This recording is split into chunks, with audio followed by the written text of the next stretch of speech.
Eskiden elektrikli makineler yoktu. Hepsini elden imalat ediyorduk. Şimdi makineler çıktı.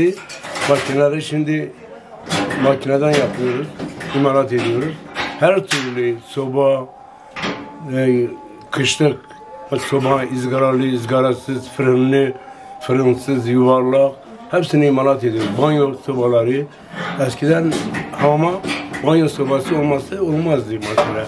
Odunla, kömürden yakardılar. Hani banyo yaparlar. Şimdi tendir sobaları yapıyoruz.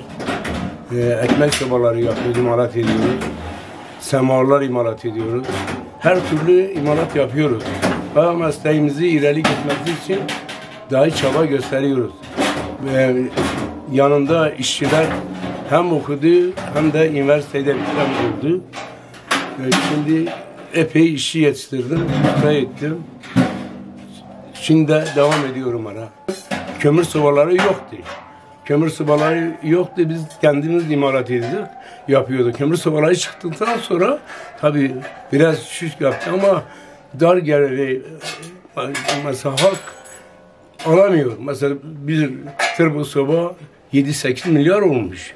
Ama bizim yaptığımız sobadan, imalattan, borudan beraber 2 milyara yakın mal oluyor. Kışını bitiriyor yani. Hem yemeğini hem çayını onunla yani yapıyor yani. Bizim kışın soba kısmına gidiyoruz. Yazın mangal, semavar, şiş, böyle şeyler. Sobacılık biterse havalandırma geliyor ona. Şimdi eskiden havalandırma yoktu. Şimdi bütün büyük firmaların havalandırma olmazsa olmaz. Mesleğimiz daha güzel olur. Daha ileri gitmesi için çaba gösteriyoruz. Ve de mesleğimizden memnunuz yani. Kendi oğullarımı da yetiştirdim, okuttum. Şimdi fabrikası var, havalandırma üzerine.